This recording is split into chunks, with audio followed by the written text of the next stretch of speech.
ডাইনে থাকবে নামাজ, বামে থাকবে রোজা, মাথার পাশে থাকবে কোরআন।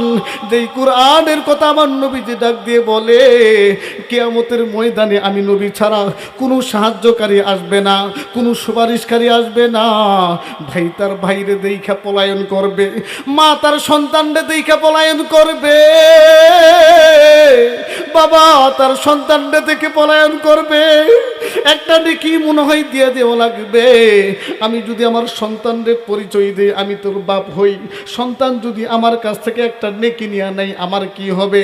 নেকি দেওয়ার ভয়ে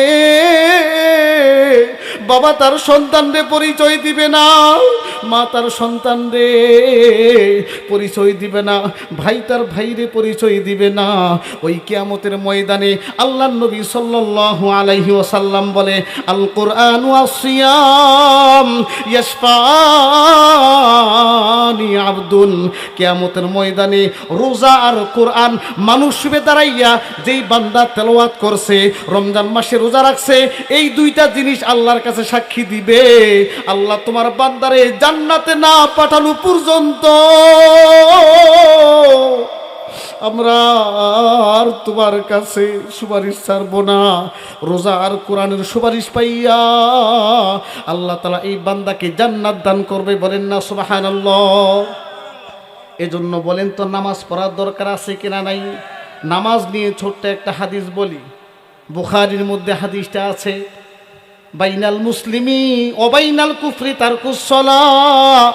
মুসলমান আর কাফেরের মাঝখানে পার্থক্য হইল নামাজ। বলেন কি? মুসলমান নামাজ পড়ে আর কাফের বেঈমান নামাজ পড়ে না। কথা বলেন ঠিক কিনা? আমি কোন এই কথা বানাইয়া বলি নাই, বুখারীর মধ্যে হাদিস আছে। আল্লাহর নবী সাল্লাল্লাহু আলাইহি ওয়াসাল্লাম বলেন, মুসলমান আর কাফেরের মাঝখানে পার্থক্য হইল নামাজ। মুসলমান নামাজ পড়বে, কাফের বেঈমান নামাজ পড়ে। বলেন তো তাহলে মুসলমান হইয়া যদি নামাজ না পড়ে, মুসলমান আর কাফের মাঝখানে কোনো কি থাকে না? পার্থক্য। কথা বলেন ঠিক কিনা? আপনারা কি রাগ হইছেন? রাগ হইছেন?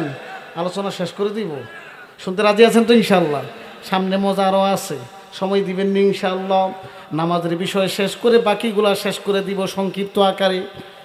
মুসলমান আর কাফের মাঝখানে পার্থক্য নামাজ। হাদিসের মধ্যে আছে, কোনো বান্দা যদি ইচ্ছাকৃতভাবে নামাজ ছাইরা দেয়, ওই বান্দা কুফর করলো। কি করলো? এবার কুফরের ব্যাখ্যা আমি আপনাদেরকে দিই। কোনো আল্লাহর বান্দা যদি ইচ্ছাকৃতভাবে নামাজ ছেড়ে দেয়, এখানে একটা কথা বুঝার আছে, একটা হচ্ছে অনিচ্ছায় আর একটা হচ্ছে ইচ্ছায় নামাজ ছেড়ে দিল, ওই বান্দা কুফর করলো। ধরেন একজন বান্দা ইচ্ছাকৃতভাবে ঘুমের কারণে, যেই কারণে হোক, ফজর নামাজ পড়ল না, এই বান্দা জোহর রাগ পর্যন্ত সে কাফেরের অন্তর্ভুক্ত। কাফের বুঝেন তো? কাফের শব্দটা ইসমে ফাইলের সিগা, ইসমে ফাইলের ওয়াহিদ মুদাক্কারের সিগা। কাফের মানে অস্বীকারী, অর্থাৎ যে আল্লাহকে স্বীকার। আচ্ছা বলেন, আপনি জানেন নামাজ না পড়লে কয় লক্ষ বছর শাস্তি জানা আছে কিনা? না, 2 কোটি। আরে এইটা তো নামাজ পড়লে না, নামাজ কাজা করার পরেও কয় লক্ষ? 2 কোটি। তা আপনি জানেন নামাজ না পড়লে শাস্তি আছে কিনা নাই? নামাজ না পড়লে জাহান্নাম আছে কিনা নাই? আপনি জানার পরেও যে ফজর নামাজটা ইচ্ছাকৃতভাবে ছাড়লেন, তাহলে আপনি কি আল্লাহকে মানলেন নাকি মানলেন না? তো না মানার অর্থই তো হচ্ছে কি? কাফের। বলেন।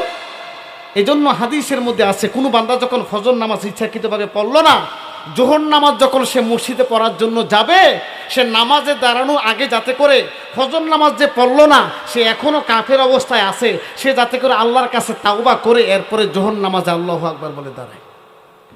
বুঝছেন? কথা ক্লিয়ার? এখন যেই বান্দা নামাজ পড়লো না, মুসলিম শরীফের আরেকটা হাদিস, হযরতে আবু হুরায়রা রাদিয়াল্লাহু তাআলা আনহুতে বর্ণিত, তিনি বলেন, আল্লাহ নবীজি সাল্লাল্লাহু আলাইহি ওয়াসাল্লাম আমাকে বলেছে, একজন সাহাবীকে ডাক দিয়ে বলছে, ও আমার সাহাবীরা বলো তো, তোমাদের ঘরের সামনে যদি একটা নদী থাকে, নদী আছে না, এই নদীর মধ্যে যদি একটা মানুষ দিনে 5 বার গোসল করে, বলেন তো তার শরীরের মধ্যে কি কোনো ময়লা থাকবে? একটু জোরে আওয়াজ দিয়ে বলেন। একটা মানুষ 5 বার গোসল করলে তার শরীরে ময়লা থাকে? হাদিসের মধ্যে আছে, আবু হুরায়রা রাদিয়াল্লাহু তাআলা আনহু থেকে বর্ণিত, আল্লাহর নবী সাল্লাল্লাহু আলাইহি ওয়াসাল্লাম বলে, আমার যেই উম্মত যদি ঘরের সামনে একটা নদী থাকে, ওই নদীর সামনে একটা মানুষ যেমন 5 ওয়াক্ত না গোসল করলে শরীরের মধ্যে ময়লা থাকে না, কোনো বান্দা যদি 5 ওয়াক্ত নামাজ পড়ে তার জিন্দেগির মধ্যে কোনো ধরনের গুনাহ থাকে না। বলেন না সুবহানাল্লাহ।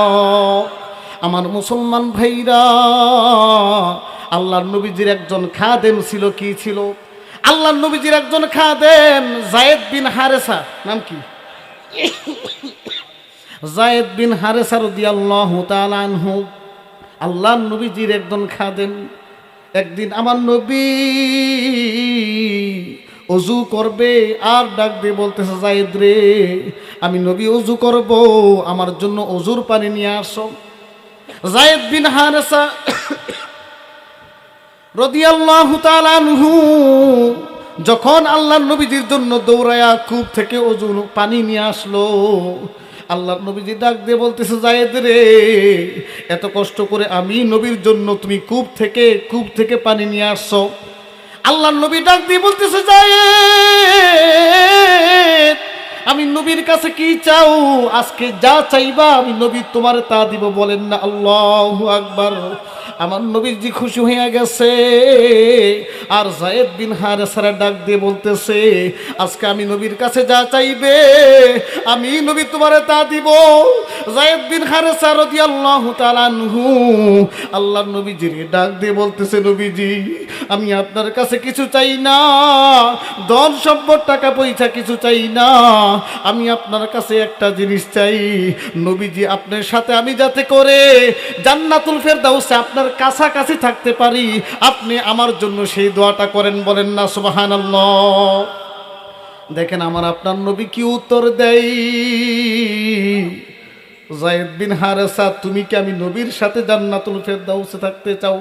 হ্যাঁ নবী, আমি আপনার সাথে জান্নাতুল ফেরদাউসে একদম কাছাকাছি থাকতে চাই। আল্লাহর নবী ডাক দিয়ে বলতেছে, যায়েদ, আমি নবীর সাথে জান্নাতুল ফেরদাউসে থাকার জন্য, জান্নাতুল ফেরদাউসের মধ্যে আমি নবীর একদম কাছাকাছি থাকার জন্য তুমি আজকের পর থেকে একটা আমল করবা। কয়টা? আজকের পর থেকে একটা আমল করবা। আজকের পর থেকে তুমি বেশি বেশি আল্লাহর কুদরতি পায়ে সেজদা দিবা। আল্লাহর কুদরতি পায়ে বেশি বেশি সেজদা দিলে জান্নাতুল ফেরদাউস আমি নবীর একদম কাছাকাছি তুমি থাকতে পারবে। বলেন না সুবহানাল্লাহ। তাহলে 5 ওয়াক্ত নামাজ পড়বেন তো ইনশাআল্লাহ? হাত তুইলা বলেন, আল্লাহ পাক রব্বুল আলামিন আমাদের সবাইকে নিত্য পর্যন্ত 5 ওয়াক্ত নামাজ জামাতের সাথে আদায় করা তৌফিক দিয়ে দেন, পড়ি আমিন। তাহলে মুমিনের এক নাম্বার গুণ কি পড়া? জোরে বলেন, কি পড়া? তাহলে গুণের কয়টা গুণের কথা বলছি? 2 নাম্বার গুণ, ওয়াল্লাযীনা হুম আনিল লাগওয়ি মুরিদুন। 2 নাম্বার গুণের নাম হইল এই জবানকে অশ্লীল কথা থেকে, গালিগালাজ থেকে, এই জবানকে হার ধরনের অশ্লীল কথা থেকে এই জবানকে হেফাজত রাখা। কথা বলেন ঠিক কি না? এই পুকগুলো একটু দেখেন তো, ডিস্টার্ব করতেছে, গলার মধ্যে ঢুকে পড়ছে একটা। তাহলে বলেন তো 2 নাম্বার মুমিনের গুণ হবে জান্নাত অর্জন করার জন্য। মুমিনের 2 নাম্বার গুণ, মুমিন এই জবানকে অশ্লীল কথাবার্তা থেকে, মানুষকে কষ্ট দেওয়া থেকে, মানুষকে গালিগালাজ থেকে এই জবানকে কি রাখতে হবে বলেন? আপনি কি জানেন একজন মানুষ ইবাদত করতে করতে, নামাজ পড়ে, রোজা রাখে, হজ করে, যাকাত দেয়, নামাজ সব ইবাদত তার ঠিক আছে, এই জবান দিয়ে একজনের নামে গীবত শেকায়ত করার কারণে তার জিন্দেগির সব আমল বরবাদ হয়ে গেছে, হয় না? নবীজি বলছে, যদি তোমরা জান্নাতে যাইতে চাও, অতি সহজে জান্নাতে যেতে চাও, এই জবানটারে কি করো? কারণ এই জবান হেফাজত তো সব কিছু, জবান ঠিক তো সব কিছু, যার জবান ঠিক নাই তার কোনো জিনিস ঠিক